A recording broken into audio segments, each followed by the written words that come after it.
So I've been a little bit on this Dostoevsky kick, and so not only did I begin reading The Possessed for the second time, but I am concurrently reading two other of his major novels written towards the end of his life.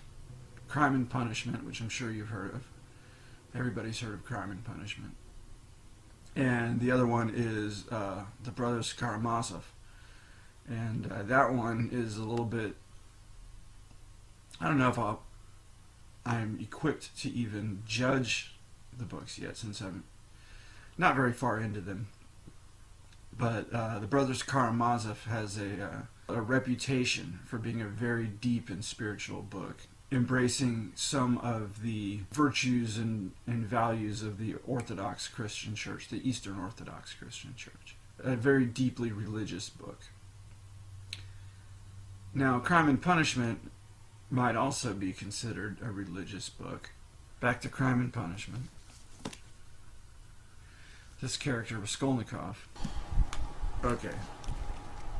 So this book, Crime and Punishment, I think I showed a different copy of it before that I gotten from the same library. It's a different copy, different translation. What I know of that book is it's sort of about a man who kills a woman and is sort of forced to live with the consequences of that, which can be very torturous. I haven't gotten that far in the book yet. Actually, where I am in the book is really in the first couple of chapters. This young man has sort of awoken on a day, and in his attempt to sort of slip by the landlady whom he owes money to, he makes his way downstairs, 5 flights down to the street. He's walking down the street in his dirty old rags of clothes, and people are driving by making fun of his hat, and he decides that he doesn't think he should be wearing this hat because it's drawing too much attention to him, and he doesn't want to draw attention to himself. He thought that by dressing shabbily that he would be avoiding attention, but this ridiculous top hat that he's wearing is causing people to hang out of their carriages and yell things at him as they pass by. He's walking through the streets of St. Petersburg, and he's wearing really old, dirty clothes. The guy is pretty poor. Any destitution that I may be suffering at this particular moment in time is negligible in relation to most of the characters in Dostoevsky's book, who live in the most abhorrent, squalid conditions of Russia, really out of the way kind of village type settings. These basically peasants living out there wearing really old clothes. These are the kind of people that they don't buy new socks when they get holes in them. They don't throw anything away. They just kind of take old clothes and cut them into smaller pieces and stitch them together for later use. And so they're walking around with these kind of bundles of rags on everywhere, and it's freezing cold outside, and babies are dying, and everybody's sick. And they're basically eating probably a variety of foods that we might find rather tasty if we were to try them, even though we have these refined palates here in the West from prolonged exposure to McDonald's, Burger King, Jack in the Box, and for the rich people, Red Robin, the Olive Garden. So he goes to this lady's house, which I believe is the woman who he winds up murdering. And she is sort of a pawnbroker, somebody who loans out money for trinkets and objects. It's probably a profession that many people in Russia at that time were doing. And so she would loan him small amounts of money for things like his father's watch and some other stuff. He had owed her money from a while back, and I guess he hadn't paid off some of the loans. And so when he went to go sort of pawn his father's watch, she only gave him a few bucks for it. And so what he did was he took that sort of pittance of an amount of money and took it down to the local bar. He just really wanted to sit down and have a drink, and he goes in there, and this bar setting eerily reminded me of the book 1984, when Winston goes into the neighborhood occupied by the proles, and he goes into a bar and tries to sort of fit in a little bit. And I think he's wearing his party clothes, perhaps, and people are looking at him strange. And he goes into this sort of local bar and he talks to some people. And this scene in Crime and Punishment really reminded me of that scene in 1984. And so I wonder whether George Orwell had this scene in mind when he wrote it. I sometimes wonder that when I read something that harkens back to another literary work. And so he's sitting in this bar. It's just a really gross and stinky bar where it just smells like spilt beer and cabbage and all kinds of other Russian stuff. Fish that's been sitting out. Because I guess they cook food there as well. It's a public house, basically. And so they probably make food every now and then and sell it. In Russia, they probably sell whatever they can. They just have babushka make some borscht or something, and they sell it where they can, sort of lemonade stand kind of style. Raskolnikov, the main character, the book starts out, he leaves his apartment, he owes his landlady money, he goes downstairs, goes to this sort of pawn shop where this lady runs this pawn shop. He goes in there and sells his father's watch to her. He already owed her some money, so she doesn't give him very much. For some reason, he's considering murdering this woman. And he thinks about doing it right then and there, but he kind of chickens out. He leaves, goes downstairs, goes down the road.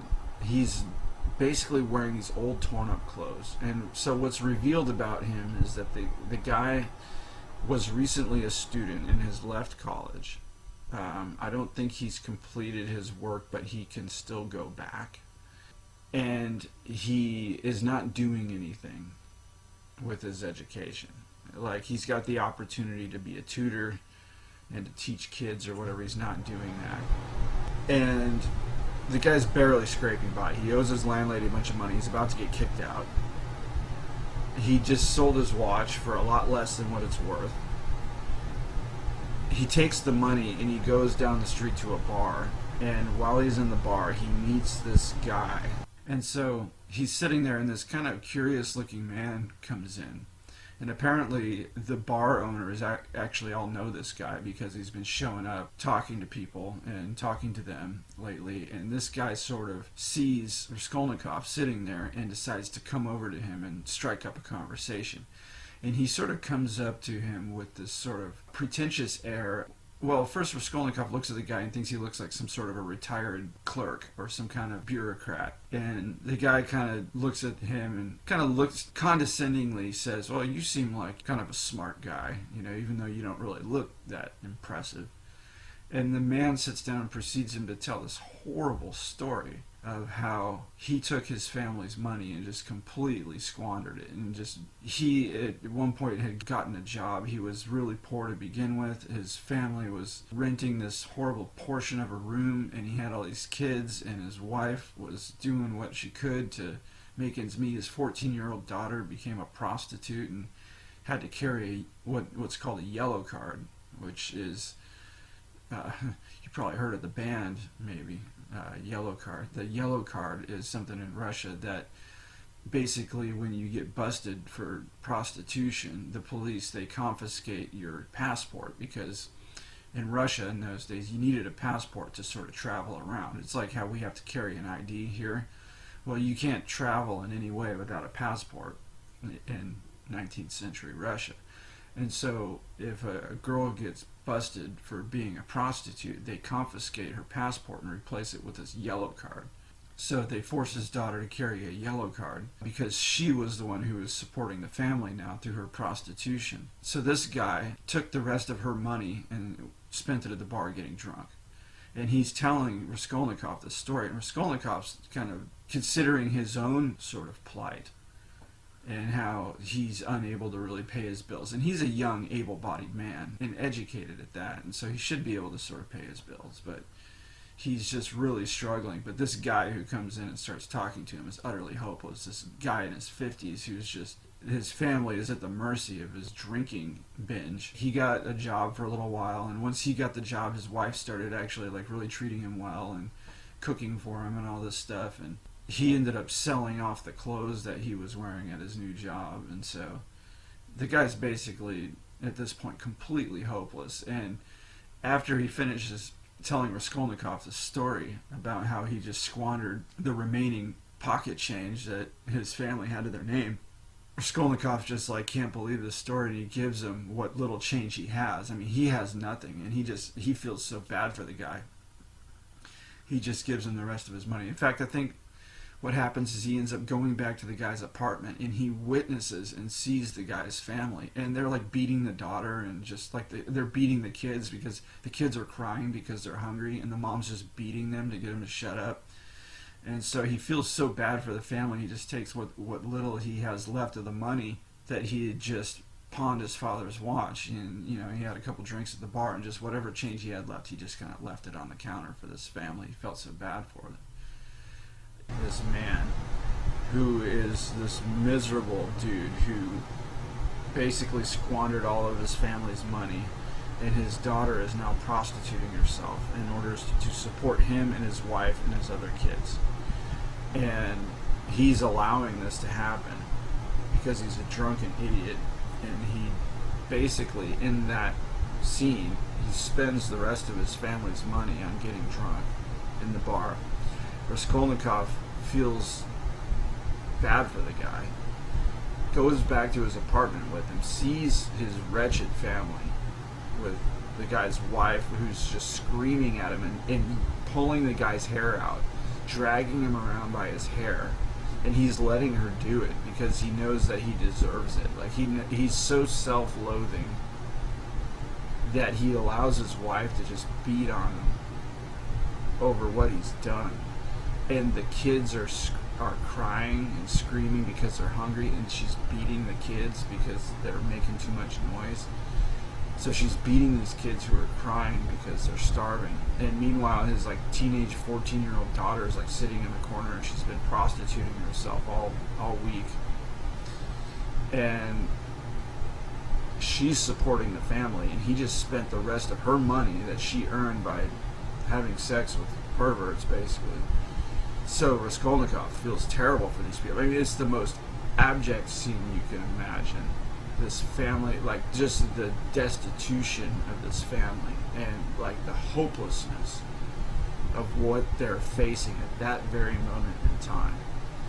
And so he feels terrible for these people. So he kind of like, he doesn't tell them that he's giving them money. He just takes some of the money that's left over from his father's watch after going to a bar, and he leaves this kind of pile of money there. Just not a lot, just some pocket change basically.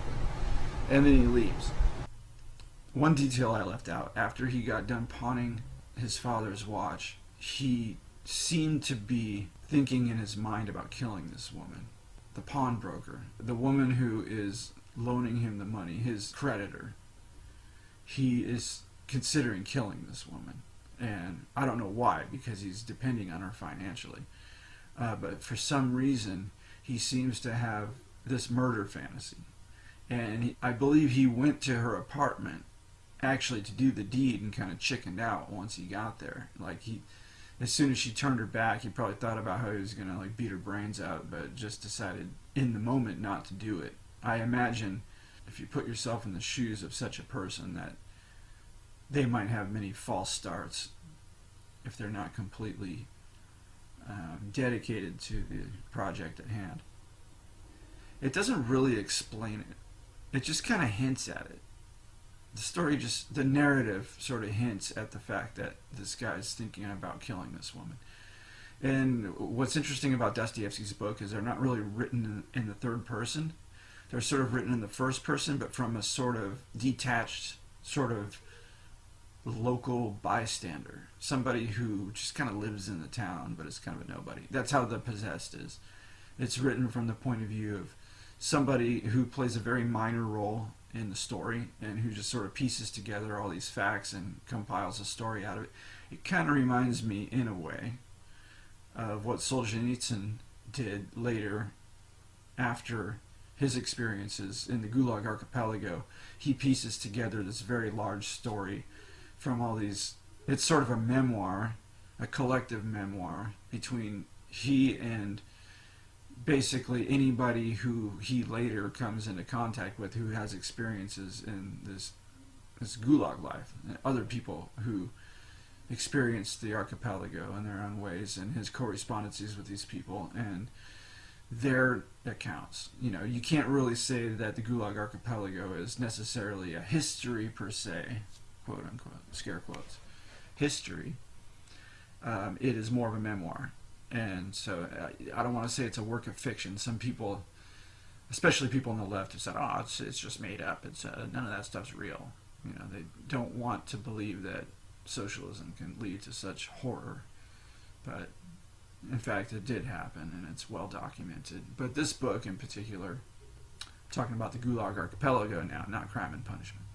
The Gulag Archipelago is this sort of collective memoir that is compiled by Alexander Solzhenitsyn.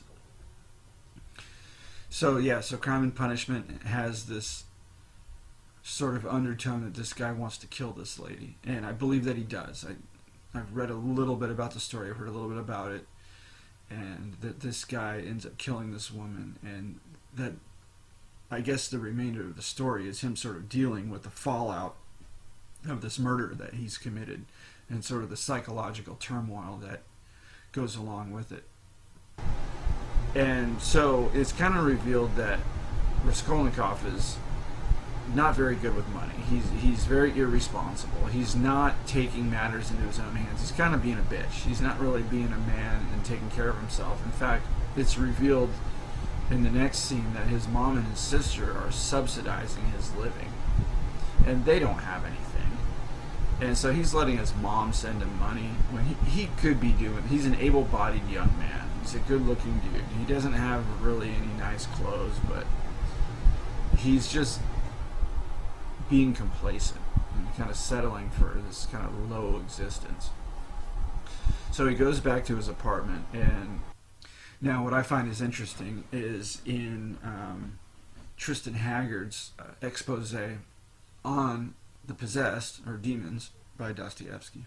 He talks about a censored chapter, like a chapter that was left out of the book, and he's describing, it's called At Tikhon's, is the name of the chapter, where the character Nikolai Stavrogin, that he goes to this bishop, this sort of, I don't want to say a retired bishop, the guy actually lives in like a monastery, and so he's got this kind of cell, but he's sort of a bishop of ill repute, and there, even within this monastery there's certain authorities that don't really like him very much, but he has a very keen sense of perception, and when Nikolai goes in to speak to him, he seems to know exactly why he's there, even though he hasn't seen him since he was a little boy. And so what happens is Stavrogin actually gives this confession, mainly about this young girl named Matryoshka that he had sort of defiled, a young girl, a very young girl, like 11 years old, and that he gives this horrid account of him taking advantage of this young girl, and which drove her to suicide. And in the part where it describes the lodging where this all took place, because he was renting, you know, like a half a room. This happens a lot in this period of Russia, that you will rent a portion of a bedroom. Like they've got partitions, and you will rent a little space that has like basically a cot, you know, and maybe an end table. And so he was renting this space that he was basically taking one of his many girlfriends back to. And this guy is a true rascal, like just a complete beast, just a nihilistic scoundrel to the nth degree. I'll go into The Possessed a little bit more as we go along.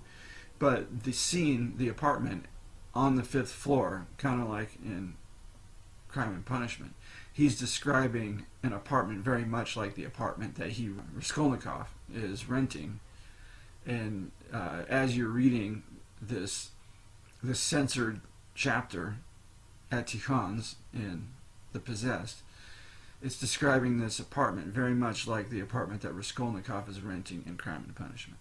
And so this little girl's living there, and Nikolai Vsevoloddovich Stavrogin, he takes advantage of this young girl. And, he's a very tall, very, handsome, very charming man. And he actually attracts a lot of women because he's just very evil. That's what I love about Dostoevsky. He's so honest in his portrayal of people. That this man, who is basically an embodiment of nihilism, attracts all the women because he's basically like Satan in human form. So anyway, this really disturbing chapter that Tristan Haggard was talking about in his expose, I actually had to go back and read it because I hadn't known about it. And I think that my main point of bringing this up is the fact that some of the scenes in his books seem to repeat.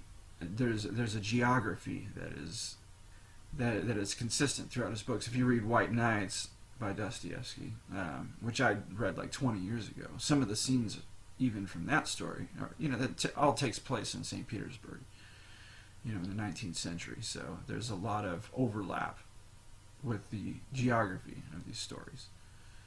But anyway, I don't want to get too much into this. I don't want to get too convoluted, but it's going to get worse, believe me. This sort of servant of his landlady is there, this young girl. She's about his age, I'm guessing.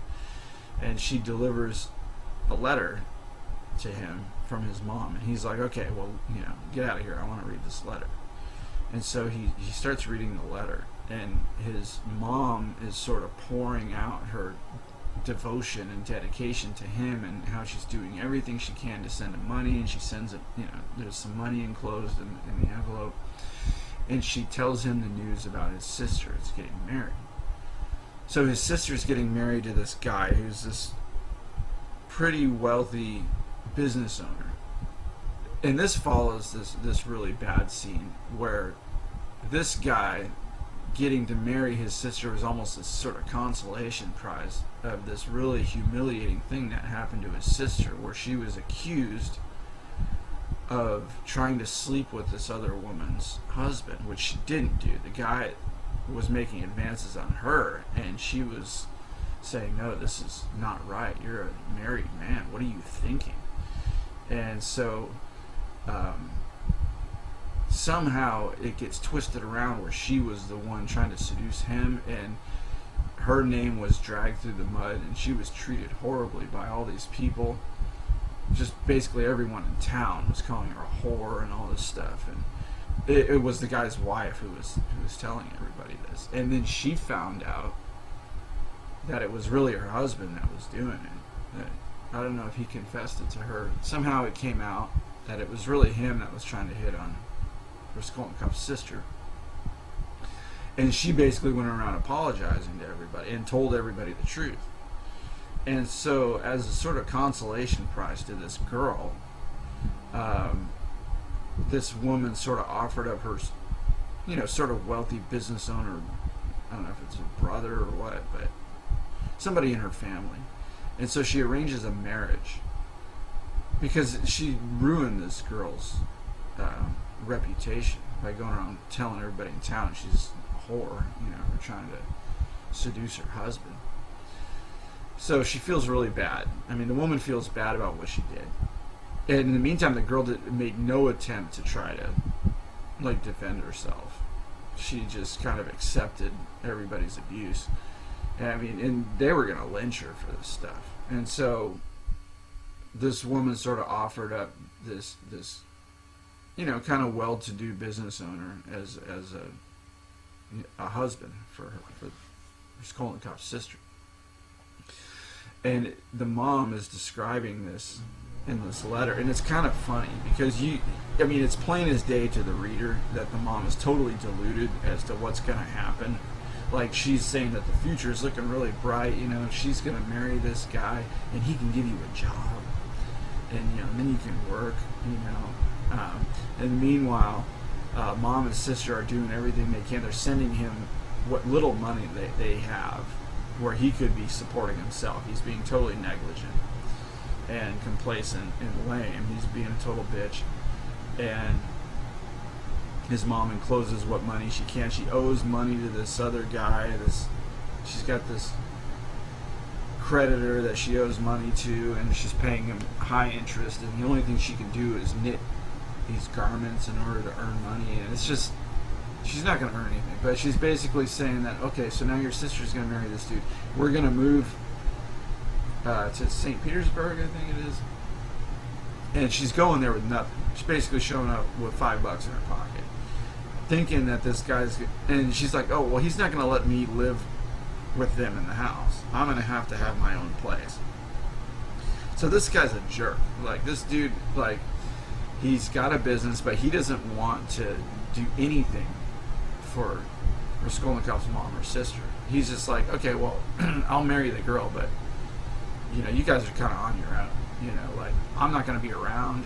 I work all the time. I'm going to be away on business all the time. Basically, you could be my wife, but it's just kind of, you're going to be basically in the broom closet the whole time. And so he basically promises her nothing.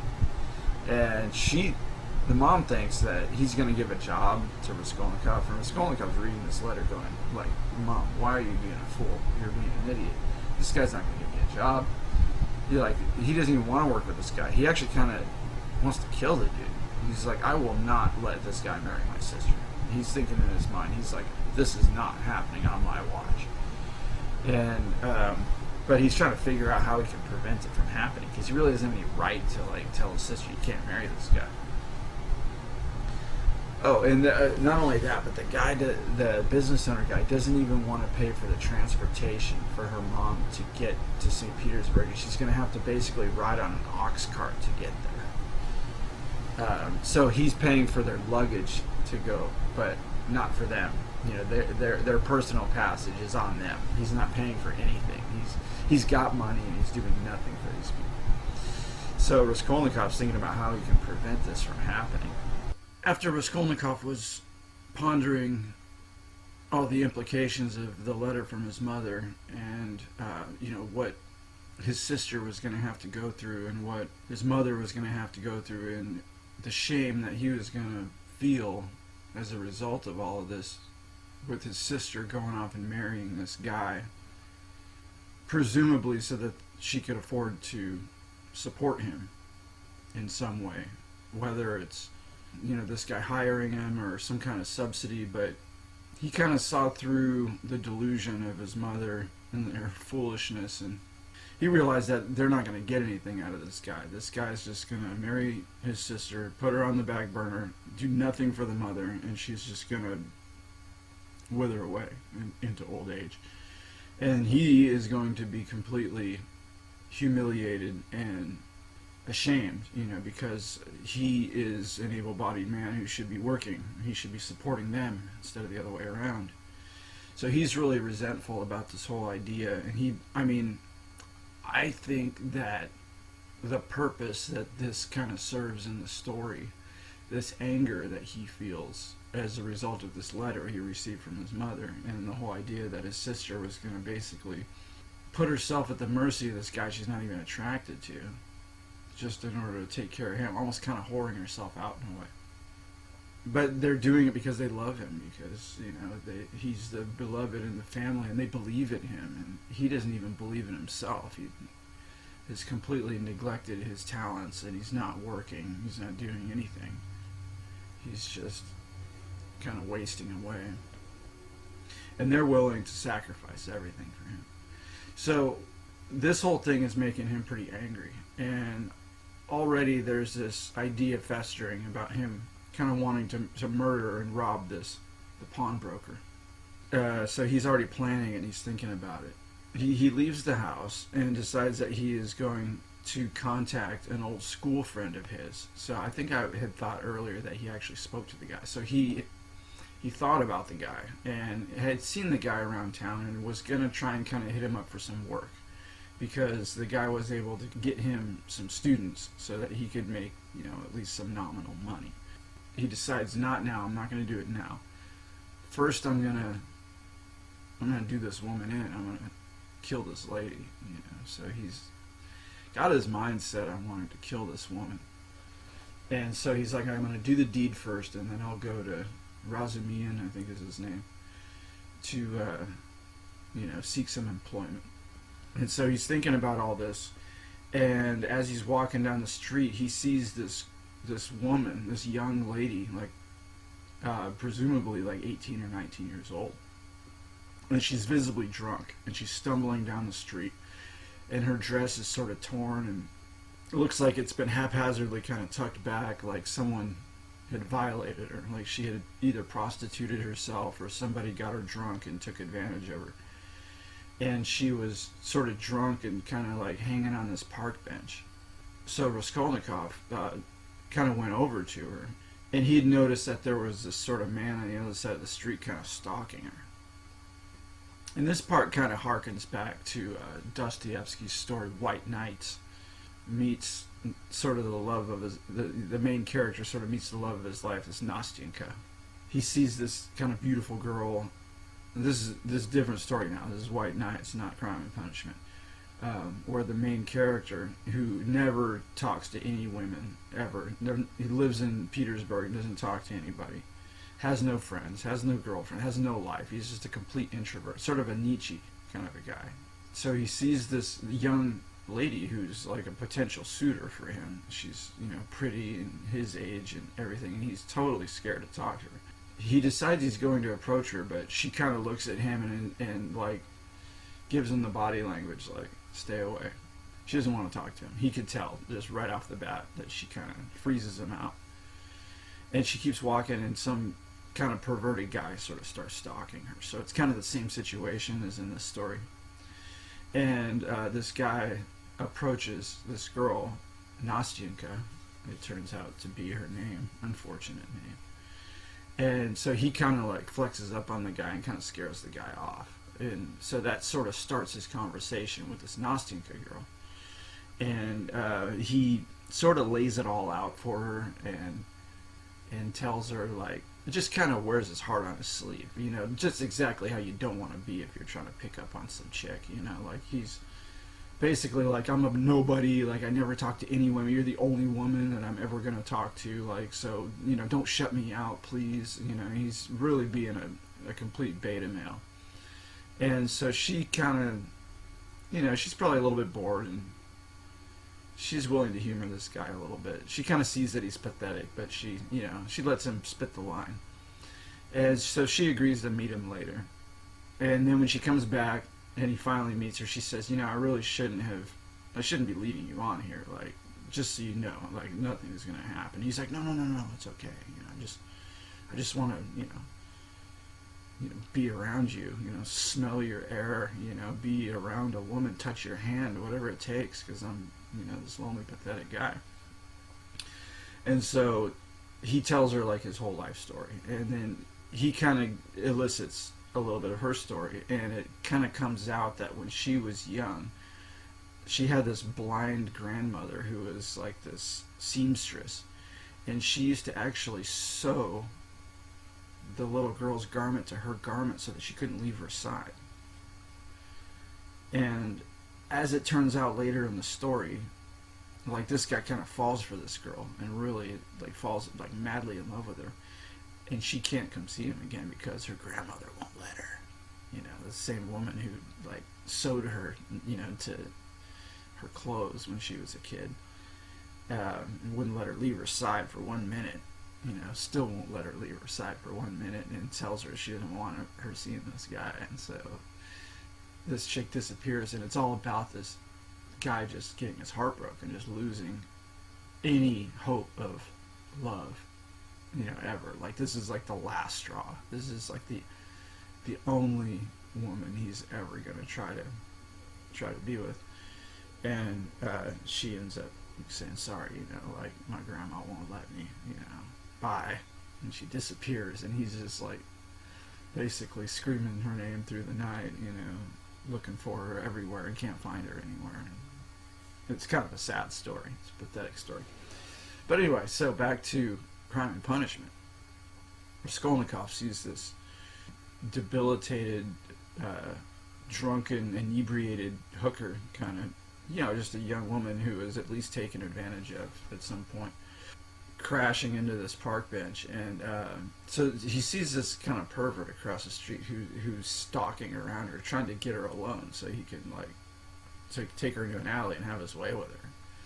And so Raskolnikov sees this, and he kind of turns around and flexes up on the guy, sort of like the dude from White Nights.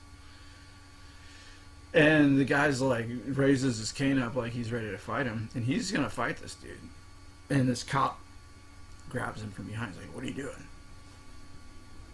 He's like, "You see this girl over here? She's drunk, and she's, you know, she looks like she's up to no good. Look at her dress; it's torn. Like, you know, who put her dress back like that? It's like a man did that, you know." And the cop was like, "Oh man, you're right. Like, she looks terrible. We gotta help this poor girl." And he goes, "Yeah, that other guy across the street's trying to get her alone so he can take advantage of her. I'm not gonna let it happen. We're not gonna let it happen, are we?" And the cop's like, "Oh, that poor girl, you know, poor thing. Yeah, well, I'll take care of it. Thank you. You know, just go about your way." And as Raskolnikov's leaving, he sort of almost has a change of heart. He doesn't really want to be this Captain Save-A-Ho anymore, and he's just like, "You know what?" He calls to the cop. He goes, "Just let them be. Let them have her. Who cares? Why do you care? I don't care." And the cop just looks at him like he's crazy. So he moves on. I think it's at this point that he starts thinking about his friend that can hook him up with some employment, this Razumian guy. And he decides that he'll talk to the guy later after he kills the pawnbroker. And so he's kind of walking around. He's kind of hungry and a little bit thirsty, kind of like the couple days before when he stopped in that one bar and ended up meeting up with that, you know, that loser guy who sold out his family for alcohol. So he goes into this little tavern, and he has like a piece of pie and some vodka. You know, again, he's like running out of money. He has hardly any money left, and he's just kind of wasting his money on stupid shit. So he decides to, you know, have a vodka, you know, and a piece of pie, you know, which this guy should be probably trying to find a way to get some cheaper food instead of going out and sitting in restaurants and bars and stuff. He has a drink, and as he's kind of feeling a little bit sick, he's kind of like got like a little bit of a fever going on. What ends up happening is that he decides to go home, but he's really getting woozy from this vodka. His head's kind of swimming because he hasn't had vodka in a long time. And he kind of goes into this little, you know, like a little bush area and takes a little nap outside. I don't know if people do this in Russia all the time, but he sees a bush and he just basically goes and passes out in the bush for a little while. Well, while he's sleeping, he falls into this really crazy dream. He has this really intense dream that takes him back to his childhood, almost like, you know, Jung talks about like certain dreams are very symbolic, and so some dreams are big dreams. There's some dreams that are just little dreams, and sometimes your dreams kind of build into something as you move on your path of individuation, that there's symbolism within the dream, but sometimes you have a really big, major dream. And so this kind of does it. This dream takes him back to his childhood. And he's walking with his dad, and they're walking to go and visit the churchyard where the grave of his little brother is, because he had a little brother who was stillborn, or he died in his infancy, something like that. And so, you know, like once in a while they go and visit the grave, and he'll like kiss the grave of his little brother, and you know, say a prayer and all this stuff. And so they're on their way there, and they're passing a tavern on their way, and they look up and they see that there's this guy who's got this sort of a real fancy stagecoach that would usually be drawn by a big sturdy horse, and he's got this like old nag, you know, this horse that's beyond its expiration date, very weak old horse, and it's hitched up to this thing, and it has no chance of pulling it in any way. And he gathers up a bunch of his drunk friends, and he's in this stagecoach, and he starts whipping the horse, trying to get it to. He's like, get it up, come on, horse. And the horse is just kind of, it's trying, it's you know, doing its best to pull, but it can't even get this coach started. And he's just beating the shit out of this horse, okay, just whipping the fuck out of it. And like the other drunkards who are there with him are sort of cheering him on. And there's some people that are kind of standing off the distance and go, hey, why are you doing that to that horse? And he goes, you guys mind your own business. This is my property. It's my horse. I'll do what I want with it. And he's beating on this horse. And his kind of like group of drunken friends that are there, they're egging him on, this sort of mob. And they're all like hanging on this couch going, beat the horse, beat the horse. And this is all part of his dream. And so he's whipping this horse. And eventually he kind of busts out like a crowbar. And he gets out and, I mean, he's beating the horse, they're like whipping it on its eyes. It's just like, it's just going, and it's trying to move, and it's just like this miserable horse. And this kid is seeing this, and he's like, Dad, why are they doing that to that poor horse? And I'm imagining, like my son, because this kid's like about 11. I'm imagining my son seeing it. This is really heartbreaking. This scene that's part of his dream. It's disturbing.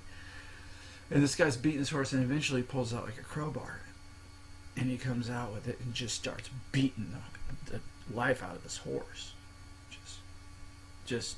I mean, he's finishing it off, and all the drunkards are like cheering him on. They're like, yeah, get the horse. And then there's like a group of onlookers who are sober, who are standing over here, and they're like, why are you doing that? You're a horrible man. Shame on you for abusing an animal. And he's like, mind your own business. This is my horse. Leave us alone. And they're like, his whole posse, they're like, yeah, fuck you. Go the horse. And he's just beating this horse to death. And the kid just starts crying. He sees this and he's crying. And finally, he gives the final death blow to this horse. And this poor old nag just sinks down to the ground and its eyes close. And it's done. And this little kid he just can't believe it. He's like, Dad, why did they do that to the horse? And he goes over to this horse and he pets the horse and he kisses it. He kisses it on its head. He kisses its wounds. And he's so sad. And Raskolnikov wakes up. And he's like, oh, fuck, man. That was a fucked up dream.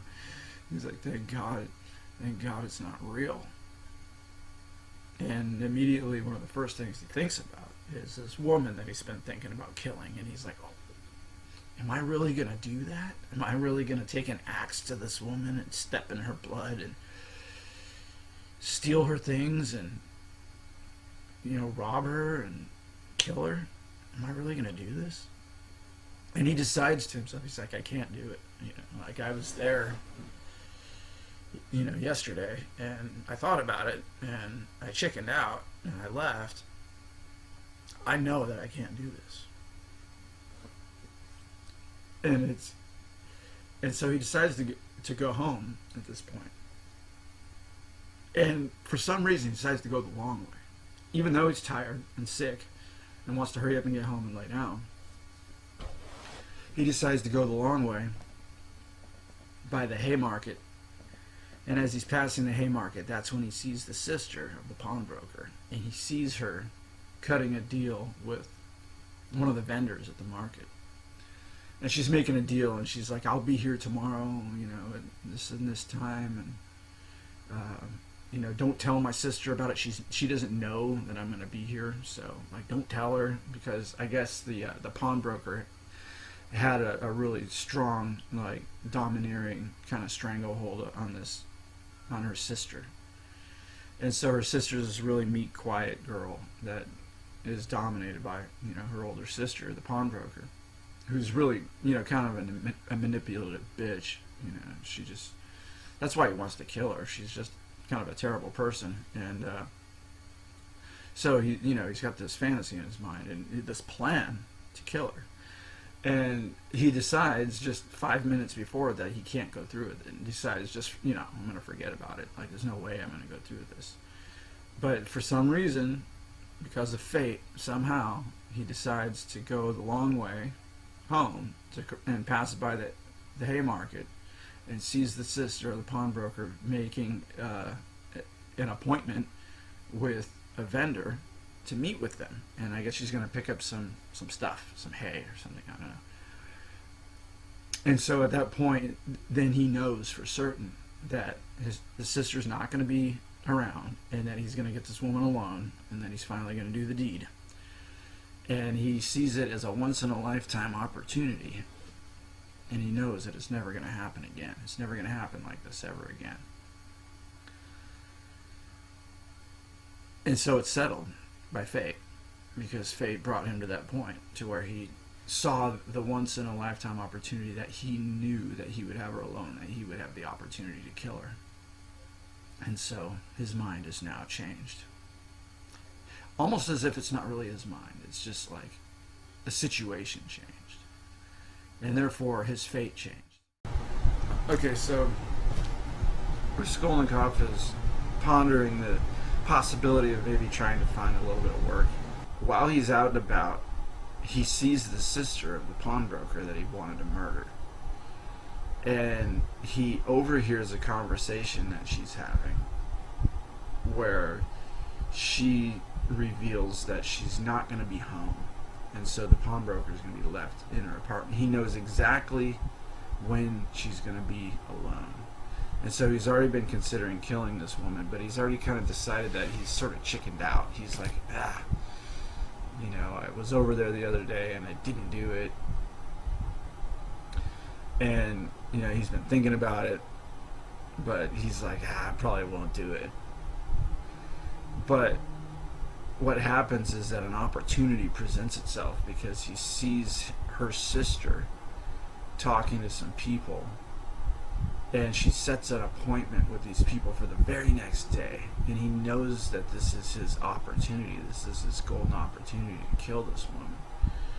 And so it's kind of already decided for him. It's almost like he doesn't even have a choice at this point, because it's just like fate has just like opened, you know, the book. And the part where I left off was that he was presented with this opportunity to where now he knows that he can kill this woman. Like he's like, he knows she's going to be alone, and he knows that this is his one opportunity to do it. And so he knows deep down he's going to do it. Whereas before he kind of written it off until this opportunity presented itself. So it's almost like fate has sort of made this happen. I mean, he already had it in his heart to do it, but he was kind of chicken shitting out and wasn't going to do it. And then, you know, it finally presents itself to him. It's almost like the devil brings it to him. And so that's where I left off on that one. Fyodor Dostoevsky's Crime and Punishment. Been reading this. I finally read the part where he killed the two wenches. And so the murder scene was pretty brutal. He killed two bitches with an axe. One of them with the blunt side, one of them with the sharp side. The sister got it right in the forehead with the sharp side of the axe, just like the worst Friday the 13th kind of movie you can imagine.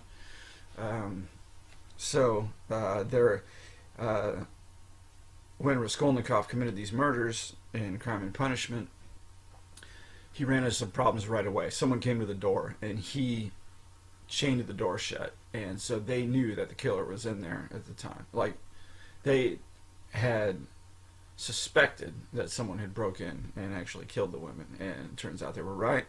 He was able to hide in, like, there was an apartment downstairs where some people were doing some painting, and they went on their lunch break or whatever, and he kind of hid in there while they were running up and down the stairs. And right away there was some foul play that was suspected, and so I imagine he's going to have a really rough time of trying to shake the trail to the murders and to get away with it. Dostoevsky, Brothers Karamazov. It's pretty interesting. It's about these three brothers. It's about actually, I don't know if it's about the brothers. I mean, it's named after the brothers. But at this point in the story, it's kind of about the dad. He's just a real loser. And he abandoned his kids and basically sent them all away to be raised by other people while he partied and banged a lot of whores at his house. He was a landholder, and he had, in Russia, like any landowner, had hundreds of serfs, and so he had a lot of serfs, and he would bang all the serf girls, and just had these huge orgies at his house all the time and kind of forgot about his kids and let them be raised by other people. And they just kind of went from place to place, because they would go with like grandma, and then grandma would die, and then they'd go with like the uncle, and then the uncle would have to move away for military service, and then they'd go somewhere else. So it was these three brothers that were separated, and they all had very disparate sort of dispositions. And so they all kind of were brought back to the father's house at one point. And there was the oldest brother who sort of was at this point sort of demanding money from his dad, and had sort of this kind of lawsuit going with his dad to settle up, for his inheritance, because there was money for him to be inherited. But it just turned out the dad didn't want to give any money to the kids. He had money, but he was making excuses, and basically was telling the kid, he's like, no, you owe me money, but he should have paid the kid out. And then the second kid was a little bit more intellectual and went to university. And then the third son wanted to go into the monastery and become a monk. And so they had to, at the local monastery, they had like an elder who was there, who was like this very revered, sort of prestigious sort of church elder. And I think that they might have been Orthodox, Eastern Orthodox.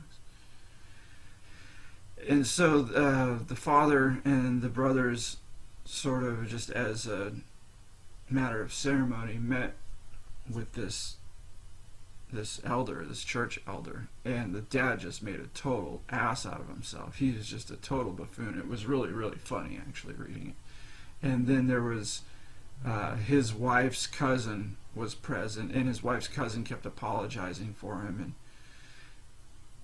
and actually kind of like everybody else just kind of stood there with their mouths shut. But for some reason, his first wife's cousin, who was present, kept apologizing for him and kept kind of stepping in and sort of saying the quiet part out loud. And it's just really funny. There's a very keen sort of psychological situation going on between all these different people, and it's just kind of funny to see their interaction. Dostoevsky was definitely one of the first depth psychologists of I don't want to say our time, because this is like the mid 1800s or the late 1800s. But he was pretty good. I mean, I think even Sigmund Freud took a lot of cues from him, and so did Carl Jung as well. I think Carl Jung and Sigmund Freud both were big fans of Dostoevsky and learned a lot of what they knew from him. So the Brothers Karamazov is a story that seems, from Dostoevsky's point of view, to be autobiographical to some degree. The book is about these three sons that their father was sort of this buffoon, this rich buffoon who basically runs a harem out of his house, and he takes advantage of all his serfs. In Russia during these times, any landowner usually owned hundreds of slaves, basically, which they call them serfs, but they're basically slaves. They live on the property and they tend to the property, and any average landowner can afford hundreds of these serfs, and of course they have to feed them all. But I guess when you're wealthy and living in Russia in those days, I guess all you have to do is feed them some cabbage and potatoes, and they're good for the winter. But anyway, so this guy basically has orgies with all his serfs, and he's just a disgusting specimen of humanity, and he represents Dostoevsky's father. In fact, the man's name is Fyodor, which is Dostoevsky's first name, Fyodor Dostoevsky.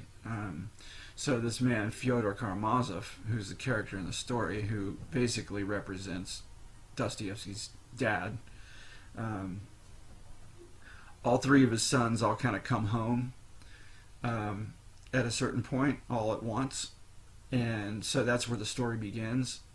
There's sort of a backdrop of like how each son is sort of born from a different mom, and they're all raised by people other than the father because he's a total deadbeat dad and doesn't take care of any of his kids. And so the dad sort of neglects his children, and as he's having these wild sex orgies with all of his female serfs, the male serfs are actually taking care of his kids, and then maybe like grandma will come by and take the kid off his hands, and she'll raise him in another town, and then she dies, and then somebody else sort of takes care of these kids, and it sort of follows this progression of these kids kind of moving to different foster homes, and each one of his sons has a completely different personality type. And I'll go into the details of that later. I can't even remember their names at this point. I remember there's one named Ivan, there's one named Alosha or Alexei.